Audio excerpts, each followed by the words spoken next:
Good evening, everyone. Welcome to this evening's 5x15 event with Nina Stibbe and Cathy Rentzenbrink. You're all in for such a treat this evening. Over the next hour, our speakers will be discussing Nina Stibbe's new book, her seventh, Went to London, Took the Dog. 10 years on from her beloved multi-award-winning debut, Love, Nina, Went to London, Took the Dog is a diary of Nina's return to London after 2 decades away. It's both hilarious and irreverent, joyful as well as poignant, and we can't wait to hear all about it. Nina is in conversation this evening with the acclaimed memoirist Cathy Rentzenbrink, whose books include The Last Act of Love, How to Feel Better, and Write It All Down, a friendly and down-to-earth guide to writing a memoir. Cathy regularly chairs literary events, runs creative writing courses, and speaks and writes on life, death, love, and literature. We're so pleased to have them both with us tonight. Remember that you can order yourself copies of our speakers' books from our independent bookselling partner, Newham Bookshop, and information about how to do that will be posted shortly in the chat. We'd love to hear from you this evening, so please do submit your questions for Nina in the Zoom Q&A box at any time during the conversation, and we'll get to as many as we can. Without any further ado, Nina, Cathy, welcome. Thank you. Hi. Thank you. Thank you very much, Jack. Thank you very much, everyone. Hello to all of you on the webinar. It's extremely nice to see you all. Thank you for joining us. And thank you to Nina for being here with us. So welcome, Nina. How are you today? I'm fine, thanks. Am I light enough? Yes, I think so. Well, anyway, let's just go with it. I don't think we should start fiddling with your lights at this stage of the event. True. You've been on a whistle-stop tour of the nation, but you're now back in Cornwall. Tell us how's it been being out and about? It's been lovely. I've been everywhere. I've been up to Edinburgh, Wales. I've been up north. I've been in the southwest. I've been everywhere. It's been great. And I've been visiting bookshops, of course, and all I hear is, oh, Cathy Rentzenbrink, Cathy Rentzenbrink, because Cathy used to be a bookseller, so they all know you. That's very nice. I'm now encountering people who have encountered me in the pages of your diary, and that's very interesting for me. Anyway, so let's start with perhaps, would you just tell us a little bit about Love, Nina, your first book, and then how it led to this, is it fair to say, kind of accidental sequel? Yes, it sort of is a sequel. So the first book, Love, Nina, was published 10 years ago, but it was about my time as an au pair to Mary Kay Wilmers in London. So it was me having left Leicestershire and rocking up in London, age 20, to live with a literary lady. And of course, that's exactly what's happened again, except it's Cornwall, and it's a different literary lady. Sorry, my dog's on a chair and she's rocking. Slow down. This is Peggy, who's in the dog, and indeed in the title, who's in the book and in the title of the book and on the cover. Yes, the real Peggy. The real Peggy. So tell us how you came to go with, tell us about this. So many years after Love, Nina, yes, you decide to go back to London and take Peggy with you, and what happens next? So this was 2022 in the spring, and my kids had just recently left to go to university in London. We'd had the pandemic, and people had left and moved on, and people were doing new things, and I was beginning to feel a bit isolated and a bit unmotivated in Cornwall. And I'd go up to London for a work thing, and the minute I'd get to Paddington Station, I'd feel myself waking up and feeling alive and quite, culturally awake. And so I thought, well, what would be really great for me is a couple of months in an Airbnb, writing, blah, blah, blah, seeing the kids, seeing a play, etc. And I looked at some Airbnbs and I realised I couldn't afford it. So I put it out of my head. Mm-hmm. Then in the March of 2022, I went to a publishing party, my publisher then Penguin, and I met a stablemate, a writer called Satnam Sangira, and I asked how he was. He said, I'm about to leave my lodgings. And I thought, lodgings, that sounds really cheap. compared to the things I've been looking at. So I asked him all about these lodgings, and he'd been living as a lodger with the writer Deborah Moggark, the Best Exotic Marigold, and lots of other books and plays and so on. And so I said, do you think she might want to let me lodge with her for a little while and bring my dog? And so that's how it happened. And he put in a good word for me. I slightly knew Deborah anyway. She lived in the same street as me when I was in the Love Nina days, when I was living in Gloucester Crescent with Mary Kay Wilmers. So I'd met her a couple of times, so I wasn't a complete stranger. Anyway, I had a little interview and I got the gig. There's a little mention in Love Nina as well, doesn't she? Yeah, she does, yeah. So, so then all those years later, and how many years, what is the gap? So the first time I left my rural home, I was age 20, and I went to be a nanny, an au pair, because I couldn't go to university because I didn't have any O or A levels. So it was my way of having an adventure. Everybody else was leaving to do university and stuff. And this time, that I was age 20 then, this time I was age 60. So it's exactly 40 years. Well, not exactly, but near enough. Yeah. So off I went. And in lots of ways, you haven't changed a bit, have you? I don't think. No, not enough, actually. I wish I had changed a bit more. Yeah. And tell us, because I think you write a diary, don't you? So you were writing a diary. Tell us at what point you realised, or it became clear, or you thought that the diary might become a book. Okay, so yes, as you say, I write a diary anyway. I don't sit in my nightcap with a candle on, writing with an ink pen, but I have this app on my phone, the Notes app, and I have it going all the time. And I sort of have it for novel research and ideas and bits of dialogue that you hear on the bus type thing. But I decided that I would write a much more concerted diary for this period of time, because I thought I really want to look back. And so I was more sort of methodical about it, but I was just writing away. But I was writing for me. I wasn't writing for my sister, as I was in Love Nina, and I wasn't writing for publication. Or I didn't think I was. When I look back, there was a little hint early on that the diary might be published. And that was when, after a couple of weeks of living with Debbie Moggark in this house in Kentish Town, my editor, Mary Mount, was a bit concerned. I mean, I think she was pretty shocked that I'd made this big move. She'd been publishing me for 10 years and I'd never done anything unusual before. And come on, Peggy. Sorry, Peggy's whining. I don't know why. Do you want to get up? Maybe it's because she can hear my voice and is missing me. She thinks I'm on the phone, and normally if I'm on the phone, I'm walking. She thinks, why are we still in? Sorry, there we go. There's Peggy. There she is. So go on that chair. There we go. So I met up with my editor and she said, oh my goodness, what's going on? What's it like? How is it living with Debbie? And how are you? And I said, well, it's crazy. I mean, the whole thing is just really weird. And I gave her an example. I said that earlier that day, I'd been looking for sellotape. Obviously, I don't know where anything is in this house. And Debbie was very rarely there at that time.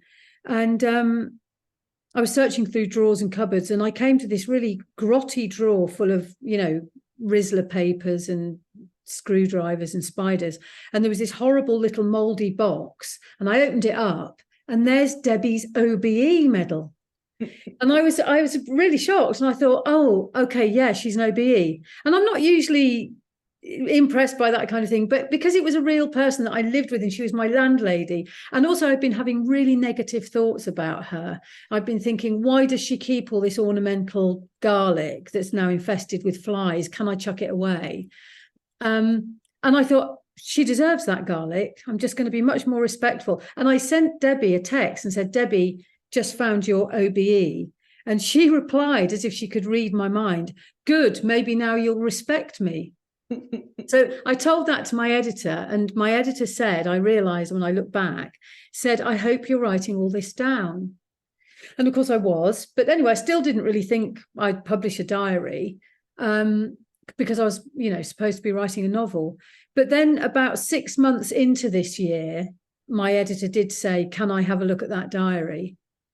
And so what's interesting for me is that the diary is in two halves. It's the half when it was authentic. It was just me sitting on the bus, on the 24 bus with my dog, saying, oh, just saw Debbie come out of bargain Botox, or, you know, something about Liz Truss, or something about going to the laundrette. So that was just my life. I mean, I was slightly doing it to delight myself later, because I know that diaries can do that.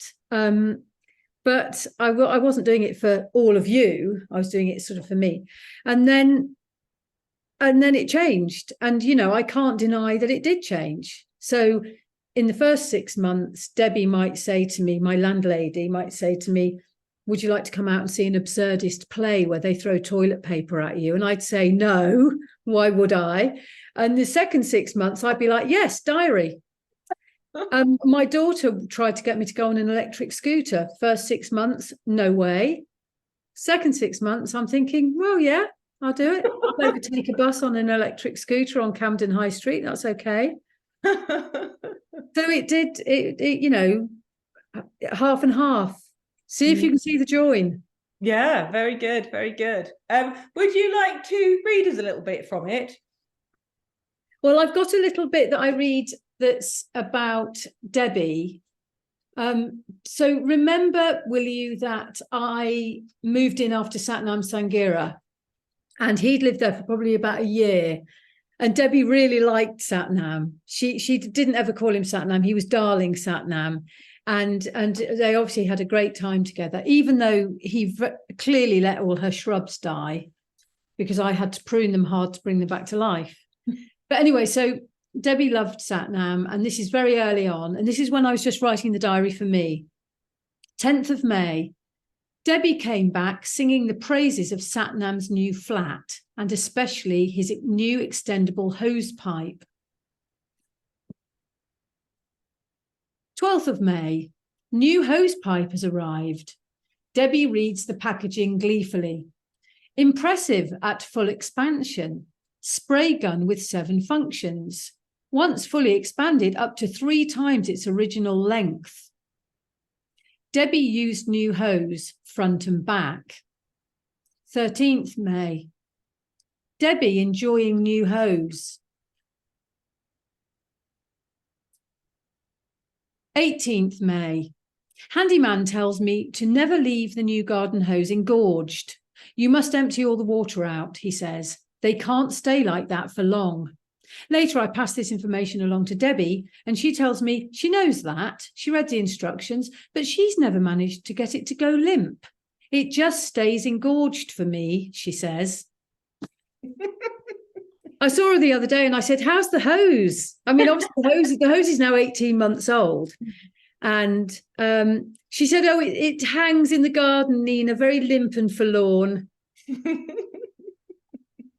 Tell us about Debbie and all the people that are in the diary, and asking, did you ask for permission? I mean, being a bit ridiculous because I'm in the diary, so I know how you did it. But for the sake of our dear audience, perhaps you could tell us a little bit more about how that worked. Yeah, well, obviously, I'm in the diary a lot, and I'm very candid about myself, but I have to say I'm equally candid about everybody else. And everybody else is my friends, old friends that I've hooked up with again because I'm back in London, people like you that I've met in the last 10 years who are writers. And there's quite a few quite famous people. I mean, much to the Sunday Times reviewers' disgust, I am now one of them. I'm not the little ingenue, writing about these people not knowing who they are. But also, I know that from the success of Love Nina that I do need to crowbar these people in as much as I can. So Alan Bennett, whether he likes it or not, he's in. But of course, yeah, I did have to ask permission, and people have been incredibly game and generous, and mostly not minded. I wondered about Satnam because he's a very serious journalist and writes about very serious issues. And I worried about entries such as remember I'm in his bedroom and I'm in his bathroom. He's fresh out of there, and then I move in. There's an entry early on where I say, "Finally thrown away Satnam's loofah." I thought he might say, I don't mind being in this book, it's fine, but can you not have my loofah in it, or denying it's his loofah? But he didn't. He was fine with it. And I think on the whole, people have quite liked seeing themselves. One of the things I've done, and it's not a deliberate thing, but I've done it because it's who I am. I haven't written entries about writers like you or Nick Hornby or Debbie Moggark or whoever I've been having dinner with or meeting. I haven't talked about how clever they are at writing dialogue or how well they write female characters, because that I don't see that as my job. My job is to say that Nick Hornby's favourite vape flavour is mother's custard, or that you, Cathy Rentzenbrink, have worn the same navy blue tabard 3 days running, but with a clean vest every time. I think that's my job. And I was sort of given that job when Love Nina was published, because I accidentally had done that. I was living all those years, many, many years ago, with Alan Bennett and Jonathan Miller and Claire Tomlin and all those very eminent people. But because I literally didn't know who they were, I wasn't saying Alan Bennett's cutting edge television, isn't he wonderful, with his wonderful relationship with Patricia Routledge. I was saying Alan Bennett turned up with a watercress salad, uninvited. That was what interested me, and it still does. So maybe some people could have been uncomfortable with that, but they weren't. There was one person wasn't very comfortable with a tiny little incident, and I was quite surprised. But then I've learnt over the years that you can't predict what people are going to like or mind or feel uncomfortable with. You can't presume, you can't assume, you can't guess. And it's another, I find it a fascinating thing just of itself, actually, what people do and don't mind other people knowing about them, because it isn't easy I don't think it's at all easy to predict, is it? And no, one of the things I found it very sort of intellectually stimulating, which again, you'd never let me say that with a straight face in the diary, would you? You just kind of, I don't know, take the piss of something else I was doing at the same time. I wouldn't take the piss. I might be a bit mischievous about it. Well, take the piss is probably a bit not quite on the nose of what it is you do, which I haven't fully worked out, except that it doesn't feel unkind, but it is kind of, I don't know, it's like looking at it a bit sort of skew-if, but I found it very interesting myself, what I did and didn't mind about. And actually, maybe it's not that unusual, but I found it such a privilege, I think. And when people have asked me about it, which they do, I just say, like, who in their right mind would turn down being stibbied? It's kind of, I feel it's like a caricature or something, but it's like you're this sort of amazing kind of comic artist. And I think, I just feel that if you take an interest, then it's kind of like, all right, off you go. And then I'll sort of slightly live with the consequences of people misunderstanding me or probably just being really disappointed. Because it's funny because I am talking about you specifically, the one thing that you have minded is that I've had you buying a nail varnish that you probably didn't actually buy. You probably looked at it and we talked about it, but you didn't buy it. And just lazy shorthand, I've said Cathy bought a nail varnish. And given all the other things you get up to, it is so, you never know. And I remember in my first novel, which is very much an autobiographical, an autofiction, my mother was very concerned that, and this has cropped up again and again with people I've written about where it's the real person, they don't like being seen to have a cleaner. They don't like it. They will say, oh, no. Even Debbie, Circle of Trust. Debbie said, oh, can you say handyman, not cleaner? And I thought, well, gosh, I don't know the difference. I'm not posh enough to know the difference. But you can't assume. My friend Stella, who's in the book quite a lot. She lives in Scotland, so she's not in all the time because she was only in it when she was either texting me or was visiting London. But one of the first things that happens to her in the diary is her intrauterine device is lost. And a nurse at the GP says, I think it must have fallen out. And Stella says to me, I'd know if something fell out of my vagina. And I thought, well, Stella won't go on social media at all in case she gets cyberbullied. She won't even have a nectar card in case somebody steals her identity. But she was delighted to have her Mirena coil discussed at great length. So yes, you never know. That does seem to segue us on neatly into sort of vagina territory, as it were. Yeah. The whole narrative arc, and possibly, is it fair to say, almost like the only narrative arc is around HRT, I guess. Do you want to tell us a little bit about that? Yes. Well, when I first arrived in London, all the things that I hadn't really noticed about myself in my other life that had been my other life that I've been living for. So I've been living in Cornwall for 20 years in two different houses, but, you know, largely in the same house with the same people.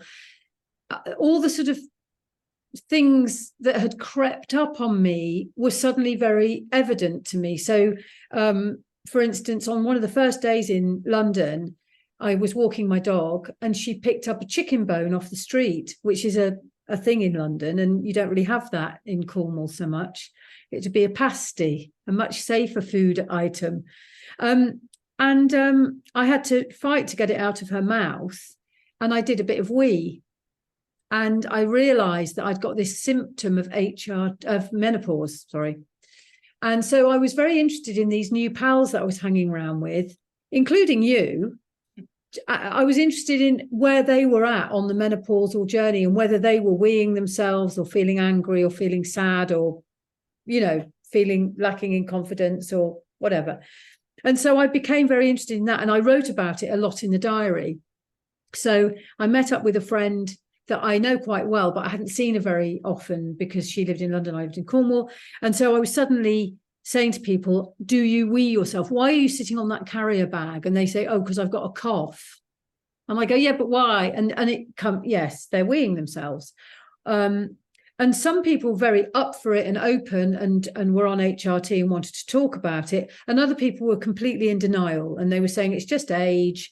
I now smell of sugar puffs, but it's just age. Or, you know, I want to stab my husband, but I'm not worried about it because I don't think it's a menopausal thing. And then when I realized that, when I was going to be publishing the diary, I went back over the previous months that I'd written more authentically just for me. And I thought, do I still want all this stuff in here? You know, there's my mother's stabbing pains up her vagina. There's my friend Fiona's bulging, prolapsed uterus. There's all that stuff that goes on with women that normally stays behind a curtain. So I didn't know what to do. And I looked at the diary without all that, and I realized there wasn't much in there. You know, I needed it. And as you say, it does provide a bit of a nice arc. And there's an inciting incident in November, albeit by then I did know I was publishing the diary, was when my landlady and I bumped into a neighbour, Kate Muir, the women's health campaigner. And Deborah just said to her, just out of the blue, because they were talking about estrogen, Deborah said, would a blob of estrogen help Nina stop peeing herself? And Kate Muir said, yes, it would probably, yeah. And so no spoilers, Cathy.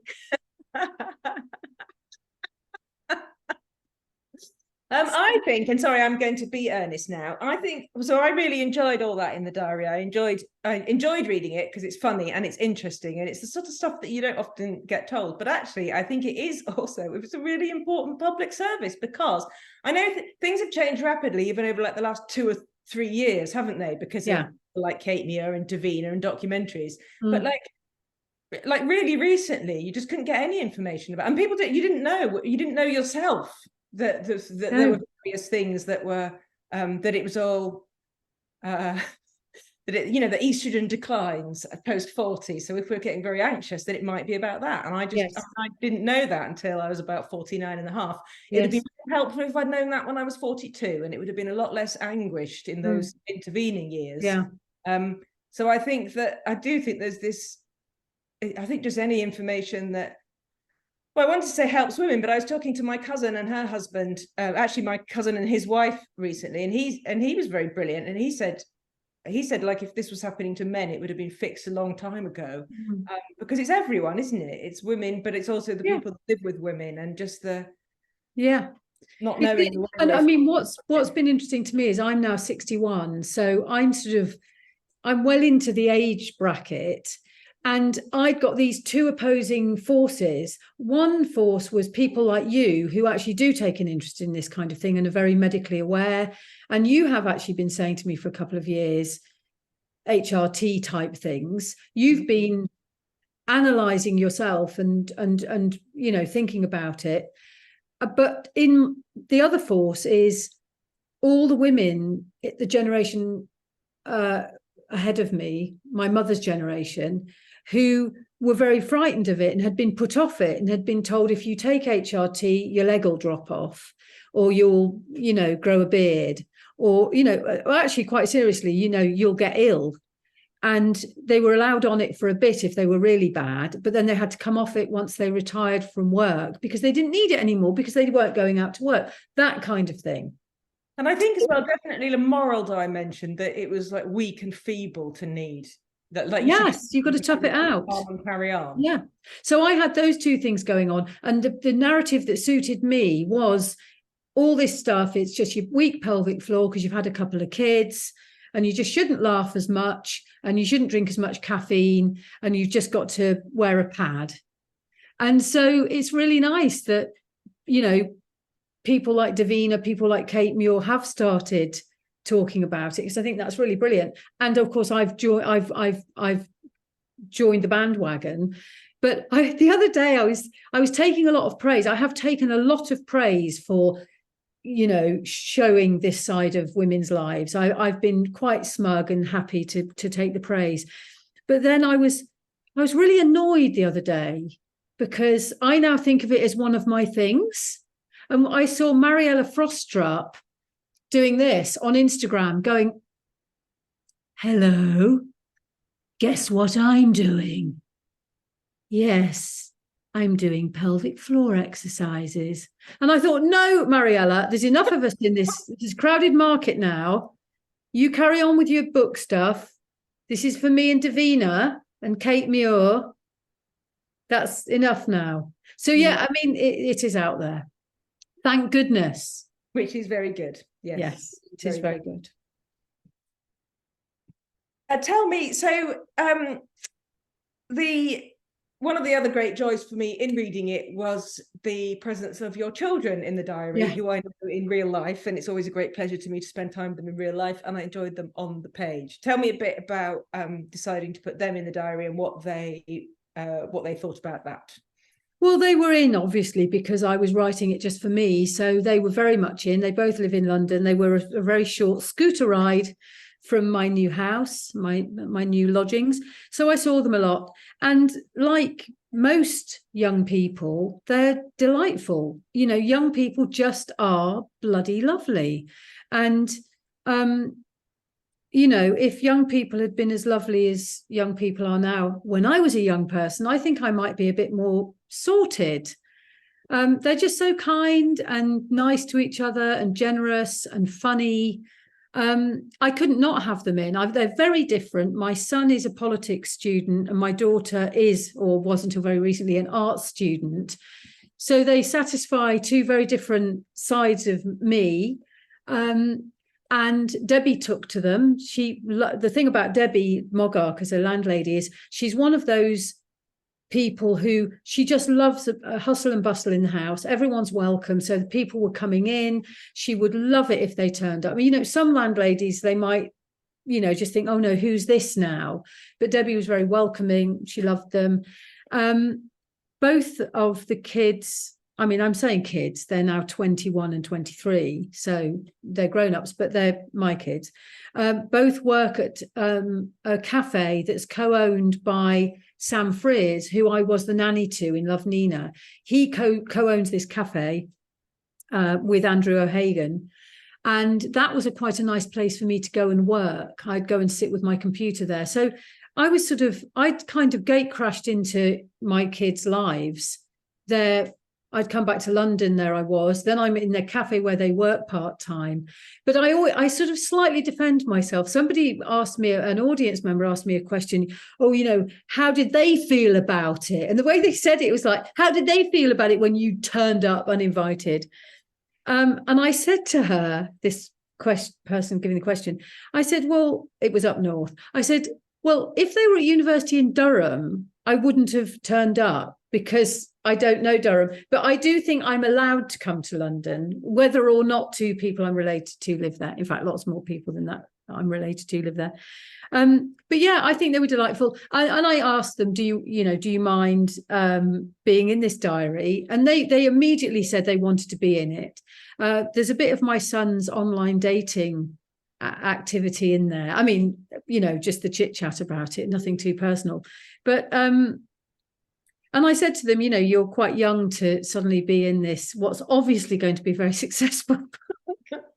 Are you sure you don't mind? And they were delighted, and they've been delightful, and they've come on to a few book events with me, and people have been delighted to see them. So yeah, that's lovely. I rather hope that because of Alfie's online dating, I rather hope that maybe he'll meet someone nice who'll read the book, and maybe he'll write him a letter, care of your publishers, you know, like a bit old school, or send him not a digital rose but an actual rose, and then an actual rose. Because that was funny when he said to me, Mum, I've sent my first digital rose. And I went, oh my goodness. And he said, yeah, and she's accepted it. And I said, digitally. And he went, it's the only way at the moment. Oh dear. Anyway, no, it was lovely. And once the diary got going and I knew it was going to be published, I was doing all sorts of exciting things with the kids for the diary, you know, the electric scooter, going to concerts, going to see films, all the stuff that I'd been too lazy to do. So it actually, knowing the diary was going to be published, actually made my life a lot richer. Now, someone, a mutual acquaintance of ours, was emailing me about something else recently and said how much she'd enjoyed the diary, and said that she'd noticed that you'd had lots of good reviews. She said, but she felt that none of them were picking up on the way you really brilliantly capture the melancholy of life along with the humour. And I replied straight away saying, yes, completely agree. I think most of the reviewers are kind of missing the point because they're only seeing the comic bit, which admittedly is brilliant and kind of dazzling. I can see why they do. One of the things I love about it so much is that I really think it is a book where all life is here. It's so easy to read because it is so funny. But equally, again, like all of life thrums through it, doesn't it? You think? I think it does. I mean, there's a couple of things there's that where, because I was writing it for myself, I mean, it's not a misery mem, but I do say when I'm feeling sad, and it was a bit of a shock. It was a self-imposed massive change, but even though it was self-imposed, it was quite difficult to negotiate London again after so long away. And I wrote in the diary that I felt that London hadn't forgiven me for leaving 20 years ago, and I felt like a soap star who'd gone off to the West End to do panto, and then I hadn't made it, and I had to come back, and the writers are now giving me a horrible storyline where someone's going to swindle me. But also, I mean, the other thing, I mean, I do put some of my gloomier moods in there, but there's another whole thing that runs through it that, again, I might have taken out once I knew it was going to be published.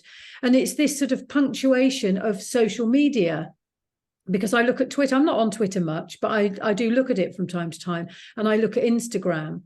And I'm really lucky compared to some people. I know some people can't be on it because they get awful things and they see awful things, but I see, you know, jeggings and the jute rug reimagined, and how to thrill your friends by buying them a set of musical spoons.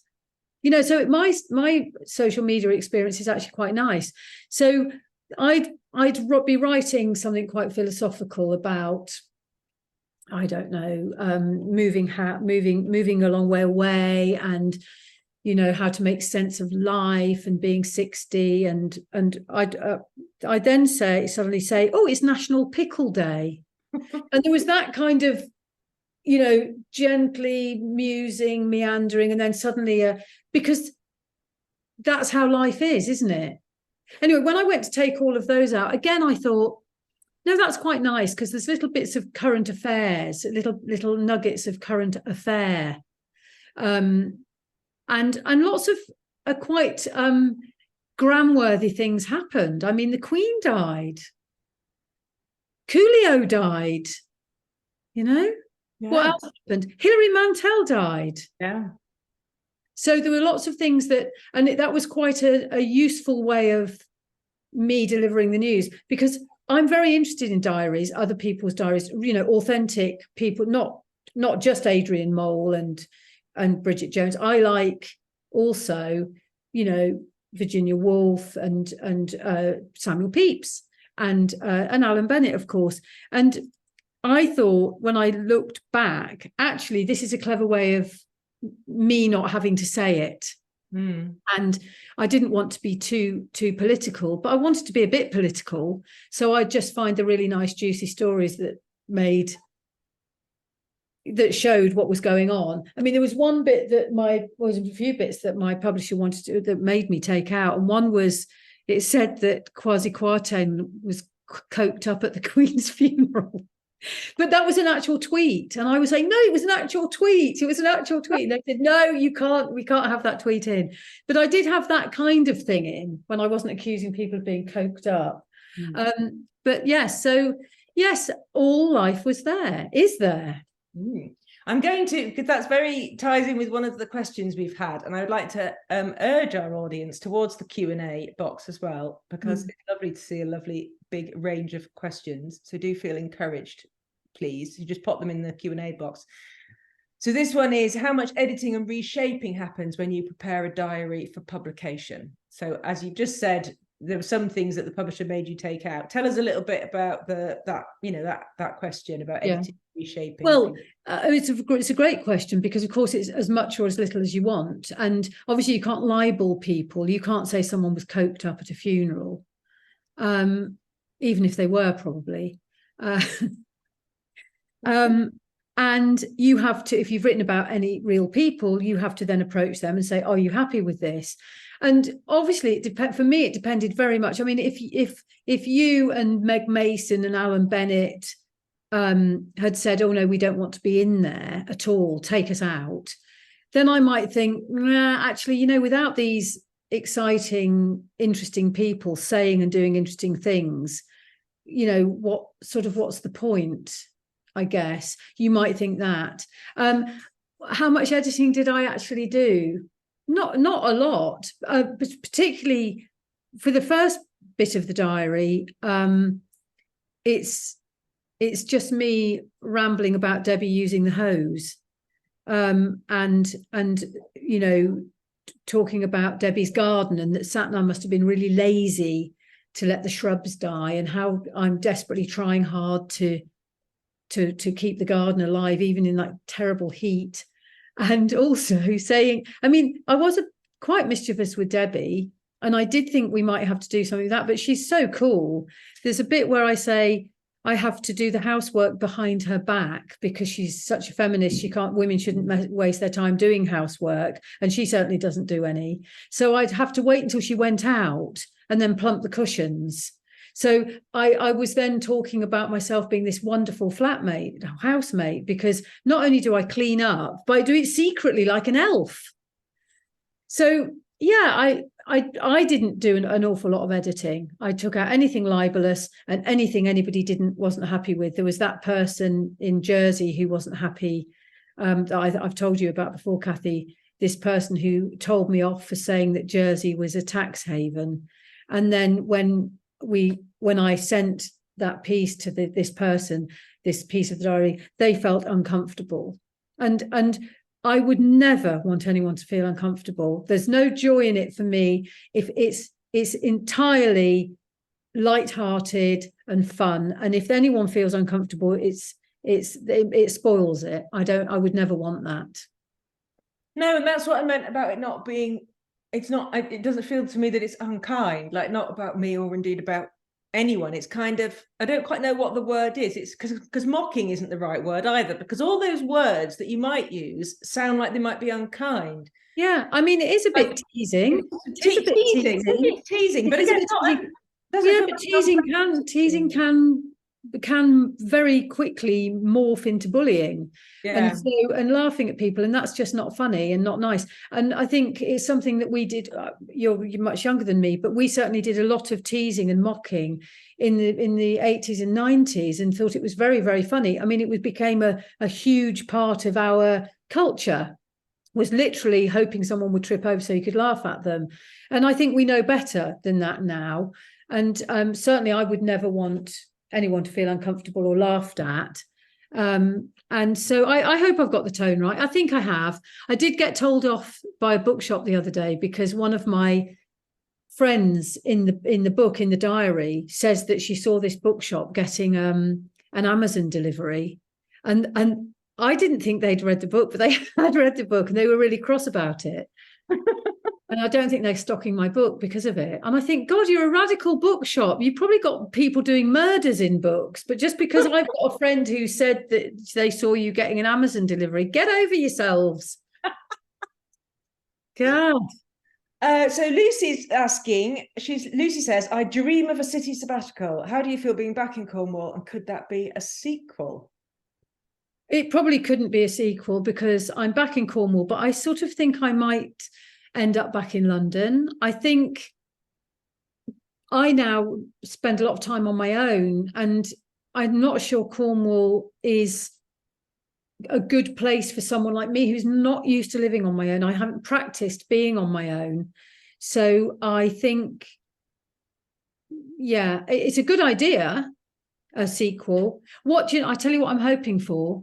Yeah. I'm hoping that somebody, let's say the Sunday Times or Horse and Hound or, I don't know, Saga magazine, asked me to do a column because I've really enjoyed writing the diary. I've really, really enjoyed it. And particularly once I knew it was for publication, I got very good at spotting people putting their cigarette out in my tiramisu. That kind of thing. And I became a bit like David Attenborough, you know, things would miraculously happen.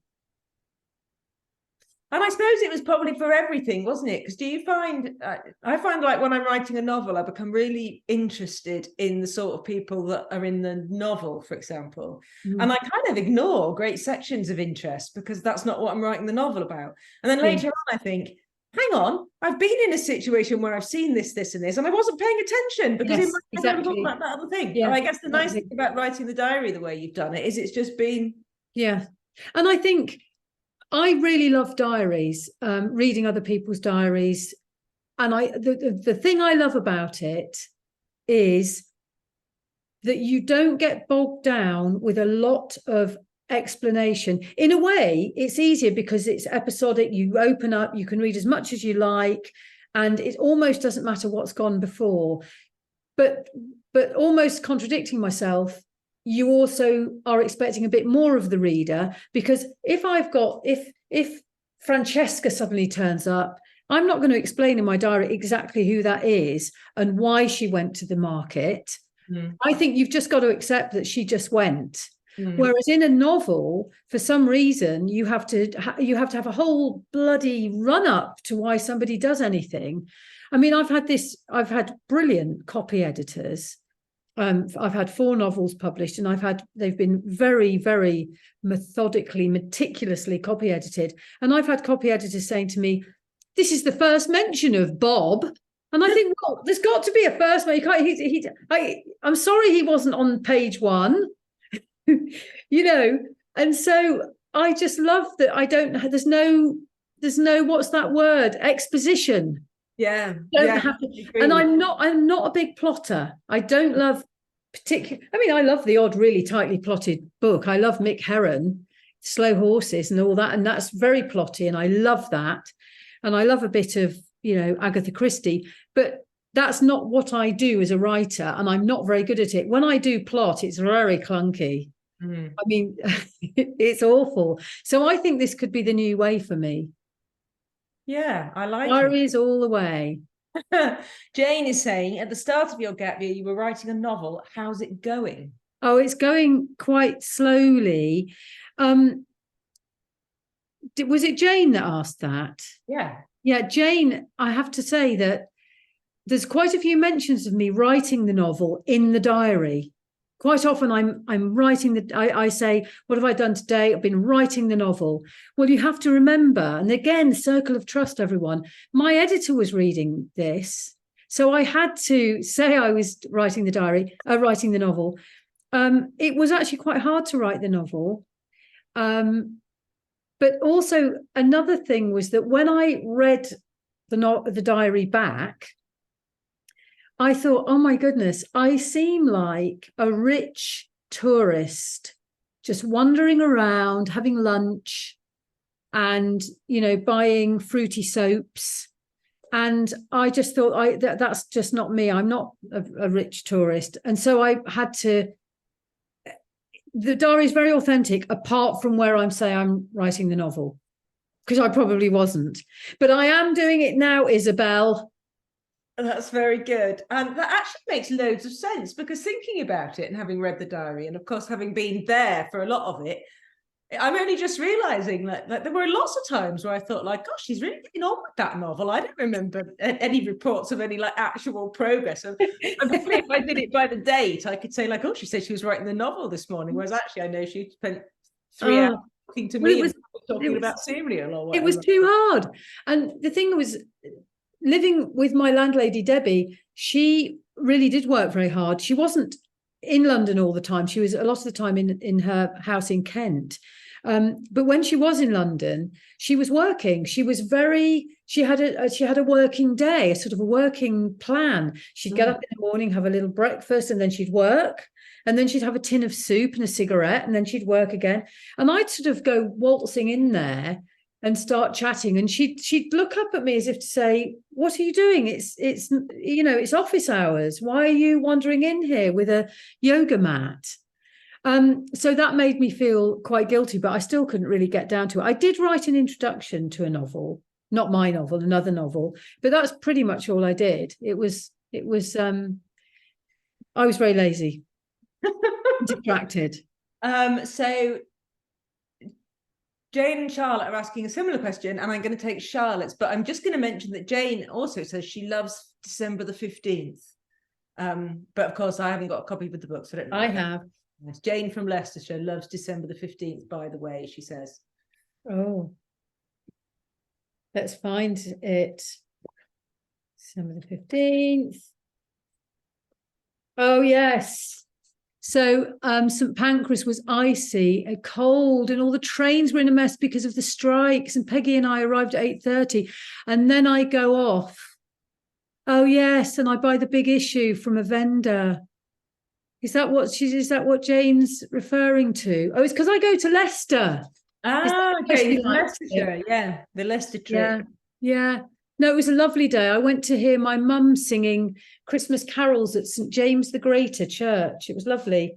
And I bought a big issue from a big issue seller, and she recognised me from 6 months before, maybe 5 months before, when I bought the big issue from, when I bought the big issue from her on the 15th of December, it was icy, freezing, snowy. And when I bought it from her in something like, I think it was August, it was the hottest day of the year. And it was just funny that she recognised me, and she was just happy and lovely and just enjoying life. And I was there going, oh, I'm freezing. Charlotte saying, what would you say you enjoyed the most about your year in London, and what do you enjoy most now that you're home? What I enjoyed most about being in London is that nobody knows me, sort of, and you can just sort of get on with life and not worry what the neighbours are thinking. And on a more positive note, there's all the culture, all the museums and the galleries, and there's lots of free stuff as well. I mean, you could just wander anywhere and you'll find something amazing to look at.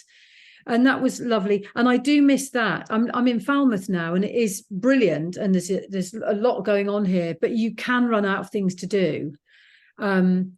So what I love about being back in Cornwall, not so much in November, but I have really enjoyed being able to swim in the sea, because I do love that. But I'm not as hardy as Cathy, who swims every day. Are you still swimming every day? I am. I was in this morning. Oh, you are good. The winter again. Yeah. I'm looking without a wetsuit. Can we just add no wetsuit? No wetsuit, which isn't because I'm brave, it's because I don't like owning things. So I don't want to have to lug it around. And also, the only time I ever tried on a wetsuit, I got stuck in a changing room and it was really horrible. I couldn't get out of it. Yeah, no, that's very triggering. But I do love the way that you've now given me an entry for my diary. Cathy Rentzenbrink hasn't got a wetsuit because she doesn't like owning things. See? Well, I also think that it's very funny because in this way that the horrible thing about the modern world is that people are always trying to divide people, right? And there's enough actual already reasons why people are divided, aren't there? But I find that the press don't half like to manufacture divisions. So this whole thing about whether you own a wetsuit or not, whether you use a wetsuit, people use that to try and fall out with each other. So whenever someone says to me, do you have a wetsuit? I'm always very quick to say, no, I don't, but I'm not, I always want it to be known. I've become my diary self now, haven't I? She wants it to be known that she doesn't want to, she's not morally superior to anyone else and not looking down on anyone else and blah, blah, blah, blah, blah. Yeah, no, that's the thing. Whereas I'm very quick to say, Cathy doesn't go in without a wetsuit because I'm playing that game. I want you to be above. I want you to be superior. You're my friend. You don't go in a wetsuit. But Cathy, I would say that worse than a wetsuit for these evil people who want to divide us is the dry robe. Yeah, very divisive. I've got 3 in this house. I've got 3. One belongs to my husband and one belongs to my friend Stella and one's mine that my kids bought me when I moved back here. But I've got I've got a whole wardrobe of them. I love them. Which is a very brave thing to admit because some people cock a snook, don't they? Yeah, they do. They do. But I hope it doesn't put people off buying the diary. I just hope. Have I mentioned it in the diary? I haven't. No. The diary. I have a feeling that hopefully this audience will be nice and will be. Oh, I can tell they are. I can feel it. Over the dry robe. There's lots of lovely questions. Right. So this one is from a selection of numbers. So this is from 44773, who says, do you think you are emotionally resilient? Which is basically 44773, a fantastic question. And I wish you could come to everything I ever do and ask me that question, because I would love to spend my life asking it to people and answering it. So Nina Stibbe, do you think you are emotionally resilient? No, I don't. I didn't realise how not resilient. What's the opposite of resilient? Fragile? What is it? Could be. Yeah. I think, I don't think I am very. My thing is that makes life a bit difficult for me is I'm not very good at living one day at a time. I'm not very good at not having a plan and not knowing exactly what's going to happen. That's difficult for me. So what could really stop me enjoying now is not knowing what's happening next year. And I don't really know what's happening next year. I honestly, 10 different things could be happening to me next year. And this is the first time for a long, long time since I was a child, probably, or certainly a very young adult, that I haven't known exactly what was going to happen. And I realise, to my surprise, that that's actually what could be quite exciting is actually quite frightening. So that's difficult. And people do ask me a lot, what are you going to do? Where are you going to be? And it feels so stupid. I genuinely feel silly saying, I just don't know. I really, really don't know. What I do know is I really don't like living on my own. So that's a bit difficult because that means you presumably have got to find someone who will live with you. So I've got to be a permanent lodger or go back to being a nanny. Can you imagine anyone taking me on as a nanny? I promise I won't write about you. So I've got to be a nanny or a girl groom, or I've got to find a new husband But can you imagine? I mean, there's no way. Can you imagine looking for now, age 61, finding someone who's, I mean, I wouldn't find one anywhere near as good as the old one. Yeah. There's no way. So it's really tricky.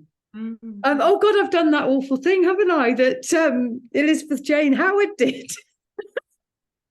Didn't she say something like this on the radio? She did. So I'm obsessed with this. So she did. Me too. About how lonely she was, and then a man wrote to her, and then they had this thing, and it all ended badly. But she got a novel out of it called Falling. There you go. Tracy Emin was interviewed in the Sunday Times a couple of weeks ago, and it said they had her on the front page, and it said something like, "I'm 61 and want to find my soulmate." And I thought, be careful, Tracy, it could be your Elizabeth Jane Howard moment. So, did Elizabeth Jane Howard get swindled? Well, I think that so she writes about it a bit in her autobiography Slipstream, but then she says, I'm not going to write about it much here because I wrote about it all in Falling. So it's quite a clever way if you don't quite know what she made up in the novel and what was true. So yes, I think he turned out to not be, as they say, as promised. But I mean, what I think is, how could someone swindle me? I haven't got. I mean, they could take 2 of my dry robes. I haven't got much else. Honestly, you might think, well, you probably know that being a jobbing writer, it doesn't make you very wealthy. Maybe Elizabeth Jane Howard was much more wealthy than me, probably. But I can't see what I could be swindled for. That's a very good point. So if we were writing the novelization of your swindling, we'd have to put a bit of thought into that, wouldn't we? Yeah, we'd have to make me have a huge, win on the horses or something. Which would never happen because I think horse racing's horrible. But I don't want you to have a bad ending, so we've got to make something nice happen. You could be rescued by someone. Tracy Emin! It could be, well, you could team up with her, I guess, become colleagues in heartbreak. Can't massively do that. You go live with her in Margate. I bet she doesn't like being on her own. No. I'm probably not being written about either, so that's a consideration. She could paint me and I could write about her. I love it. I love it. Let's hope she's tuned in tonight. Absolutely. I'm waiting to hear from her right now. In touch just afterwards. Though we really need to make sure that it is her. Don't get swindled by someone pretending to be Tracy Emin. Right. I want to do these lovely questions. So Ann Cater. Hello, Ann Cater. Ann, hi. Are you still eating so many fish pies now you're back in Cornwall? I was craving fish pie when reading the book. Well, what Anne is referring to is the fact that Debbie is a fan of the Charlie Bigham pie. And quite often, as she would be leaving Kent to come and spend a few days in her London house where I was lodging, she would send me a text and say, Nina, be a darling and get a Charlie Bigham pie out of the freezer and put it on the radiator to defrost it for later. And we would sit and eat these pies, share these pies, watching telly in her living room. And me sitting on a carrier bag because and they do have them in the Sainsbury's in Falmouth, because every time I walk by it since reading the diary, I think, oh look, Charlie Bigham's fish pie. Yeah, well, they are very nice, and we would always have them with peas, and or we might have the macaroni cheese. I did get a bit fed up of the fish pie by the end of it. We did have an awful lot, and I sort of thought Charlie Bigham might sponsor the book. Because we constantly talk about his pie range, and Debbie's more impressed with Charlie Bigham's pie range than the plot of Succession. I mean, not Succession because we all love Succession, but there was what did she watch? There was something, and she got fed up with this TV drama, and she said, well, I'm very impressed with it, and I said, what, the plot? And she went, oh no, the pie. So she was very keen on them, but yeah, no, they're very, very good. Person, do we know? Sorry? Is Charlie Bigham a real person? Or do you think it might be someone pretending to be him? I don't know. I was just thinking if he's a no, he is real. He's real. That could be a potential housemate for you. Yeah. I could come up with new pie recipes. Could. That'd be very exciting. But no, I do. Good question, Anne. I do love a Charlie Bigham. And Luz is asking, couldn't your next diary or book be about your dating journey, whether in Cornwall or London? I just don't think I'll go on a dating journey. I'd very much like to read you failing to go on a dating journey. Yeah, I mean, that's what it would be. I don't think I'm temperamentally suited to dating in the modern way. I've read a friend of mine, a journalist friend of mine called Mia, has written a book for Unbound about the modern dating. And it just doesn't really strike me as something I would enjoy. I know other people love it. My sister met the love of her life. She was out of one marriage, and she went on Match.com, and she literally met the perfect man for her, and she was the perfect woman for him. And they are absolutely devoted to each other, and they're living their best lives. And they've had 10 years of very happy marriage, and they've got sheep and ducks and hens, and, you know, they just constantly eating cheese and having a lovely time. So I know it works. I just had to say that because I don't want to do that wetsuit thing of like saying wetsuits are no good. I know it works, but I don't think it would work for me. No. This is my only chance tonight. Tracy or Charlie. Oh, so I don't want to ask you, because you've said how awful it is that everybody does keep asking you about what's next, because you've already told us really that you don't know. But I have to give you Liz's comment, which I completely agree with, Liz, which is, she says, Nina, not being suited to it is probably what would make it very readable, which I do think. Okay, I'll do it. Yeah, I think it's true. Okay, Liz. I imagine. Is it L-U-Z? L-U-Z, yeah, isn't that nice? I wonder if it's my friend Liz. Anyway. Oh God, it might be someone pretending to be.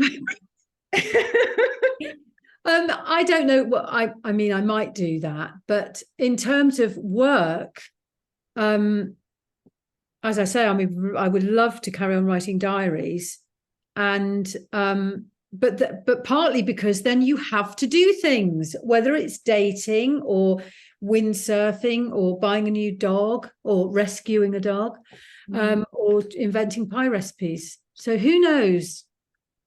I slightly like the idea that there's some future version of you thinking, okay, well, I want a diary subject. Is it going to be dating? Actually, no, I think I'd rather get another dog. Yeah, I mean, that could happen. But, you know, I was thinking that men do this, men writers do this. They don't go to do a dating diary. They say, I'm going to carry a fridge to Patagonia, or I'm going to go on a bike ride all across the whole of the continent of Africa, or I'm going to, you know, wax all my hair off. They do sort of novelty things, don't they? Yeah, and I think when men do that, nobody even asks what's happened to their wife, which I would be outraged that people are always asking you impertinent questions, including me, obviously. But like, again, it's that kind of thing where you just think, well, men could just go off on decide to go up the Amazon or whatever for a year, and no one would bat an eyelid, would they? They wouldn't even ask, so what's the state? No, they don't, and they never have. Nobody ever asked, you know, what's his face who went on the Odyssey? Oh, Odysseus. Right, this has been an utter thrill. I'm very much in love with you, Liz. So Liz's last comment, I'm going to give Liz the last word, pretty much, which Liz says, I wish I was your friend, but sadly I'm not. I live in West Cork. Oh, thanks, Liz, for being honest and not trying to swindle me. Yes, we love all of you. It's been incredibly nice to be here with you this evening. It's been incredibly nice to be here with you, Nina. Thank you for being so delightful.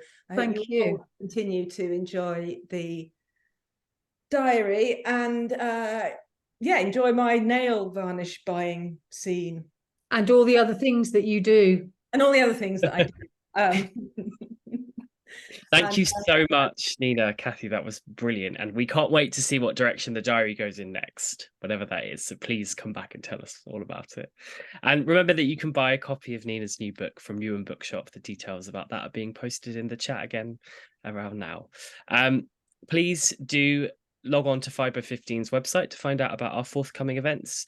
On the Tuesday, the 5th of December, we have Merlin Sheldrake, who'll be telling us about fungi with Gaia Vince. So do log on for that. www.5by15.com. Nina, Cathy, thank you so much again, and good night, everyone. Thank you. Bye.